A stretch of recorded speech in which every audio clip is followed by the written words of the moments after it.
ಇದು ಬಿಂದು ಅಂತ ಗೆಡ್ಡೆ. ನಿಮ್ಮ ಹೆಸರೇನು? ಪಲ್ಲಗಟ್ಟೆ ಹನುಮಂತಪ್ಪನ ಮಗ, ಕೂಡ್ಲಿಗೆ ತಾಲೂಕು, ಬಳ್ಳಾರಿ ಜಿಲ್ಲಾ. ಮತ್ತೆ ನಾವು ಸಿದ್ದಾಪುರ ಅಂತ ಗೋವಿ ಸರ್ಕಲ್ ಅಲ್ಲಿ ನಮ್ಮ ಜಮೀನು ಇರೋದು. ಓಕೆ. ನಮ್ಮ ಪಲ್ಲಗಟ್ಟೆ ಹನುಮಂತಪ್ಪನ ಮಗ ಶೇಖರಪ್ಪ ಅಂತಾರೆ ನನ್ನ. ಮತ್ತೆ ಈ ಉಳ್ಳಾಗಡ್ಡೆ ಇದು ಫಸ್ಟ್ ಹಾಕಿರೋದು ಇದನ್ನ. ಇದ್ರ ಹೆಸರೇನು? ಬಿಂದು ಅಂತ ಸರ್. ಬಿಂದು ಅಂತ. ಎಲ್ಲಿ ತಂದಿದ್ರಿ ಸರ್ ಜಗಳೂರಿಂದ ತಂದಿದ್ವಿ. ಜಗಳೂರು ಶಿವಲೀಲದಲ್ಲ? ಶಿವಲೀಲ ಅಂಗಡಿಯಲ್ಲಿ ತಂದಿದ್ರಿ.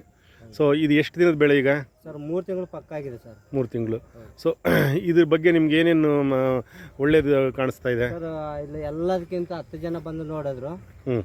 ಇದೇ ಒಳ್ಳೇದು, ಇನ್ನ ಮೇಲೆ ಎಲ್ಲಾನು ಇದನ್ನ ಹಾಕ್ಬೇಕು ಅಂತ ಮಾತಾಡ್ಕೊಂಡು ಹೋದ್ರು ಸರ್. ಎಲ್ಲಿ ತಂದಿದ್ದೆ ಅಂತ ಕೇಳಿದ್ರು. ಜಗಳೂರಲ್ಲಿ ಶಿವನೀಲ ಅಂತ ಅಂಗಡಿಯಲ್ಲಿ ತಂದಿದ್ದೆ ಅಂತ ಹೇಳಿದೆ. ಇವಾಗ ಎಲ್ಲ ಫೇಮಸ್ ಆಗಿದೆ ಸರ್. ಇವಾಗ ಮುಂದೆನೂ ಒಂದು 10-20 ಕೆಜಿ 30 ಕೆಜಿ ಆದ್ರೂ ಆಗ್ಬೇಕಂತ ಆಸೆ ಆಗ್ತದೆ ಸರ್. Okay, very good.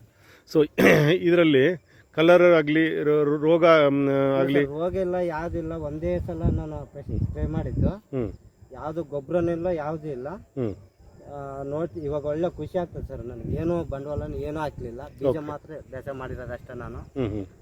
ಇನ್ನು ಮೇಲೆ ಇದನ್ನ ಹಾಕ್ಬೇಕಂತ ಆಸೆ ಆಗ್ತದೆ. ಓಕೆ.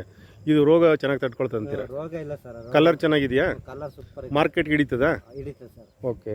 ಸೊ ಮಾರ್ಕೆಟ್ನಲ್ಲಿ ಯಾರಾದ್ರೂ ಬಂದಿದ್ದಾರಾ ರೈತ ಇದು ಖರೀದಿದಾರರು? ಇಲ್ಲ ಸರ್, ಬಂದಿದ್ರು, ನಾನು ಕರೀಲಿಲ್ಲ ಸರ್. ನಾಳೆಯಿಂದ ಉಳ್ಳಾಗಡ್ಡೆ ಹಚ್ಚಿಬಿಟ್ಟು ಉಳ್ಳಾಗಡ್ಡೆ ಹಚ್ಚಿಬಿಟ್ಟು ಕರೀತಾರೆ. ಈಗ ಏನು ರೇಟ್ ಇದೆ ಅಂತೆ ಸರ್? 3,000, 3,500. ಒಟ್ಟು 3,500 ಮೇಲನೆ ಅಂತ ಬಂದಿದ್ರು ಸರ್. ಎಷ್ಟಿದೆ ಇದು ಜಮೀನು ಸರ್? ಇವಾಗ ಹಾಕಿರೋದು 5 ಚಿಲ್ಲರೆ ಇದೆ ಸರ್. ನಾನು ಅಲ್ಲ, ಇದು 70 ಸೆಂಟ್ ಇದೆಯಾ? 5 ಎಕರೆ ಏನು ಹೇಳ್ತಿದ್ದೀರಾ? 5 ಎಕರೆ 70 ಸೆಂಟ್ ಸರ್. ಎಲ್ಲ ಇದು ಮಾಡಿದ್ವಿ. ಒಂದು 70 ಸೆಂಟ್ ಮಾತ್ರ ಉಳ್ಳಾಗಡ್ಡೆ ಹಾಕಿದ್ದೀರಾ? 70 ಸೆಂಟ್ ಮಾತ್ರ ಮುಕ್ಕಾಲು ಎಕರೆ ಹಾಕಿದ್ದೀರಾ? ಹೌದು ಸರ್. ಓಕೆ. ಸೊ ಎಷ್ಟು ಪ್ಯಾಕೆಟ್ ಆಗ್ಬೋದು ಅನ್ಸುತ್ತೆ ಇದು ಸರ್? ಒಂದು 3.5 ಕೆಜಿಗೆ ಒಂದು 150 ಮೇಲೆ ಹಾಕ್ಬೇಕು. 150 ಕೆಜಿ ಆಗ್ಬೋದಾ? ಓಕೆ.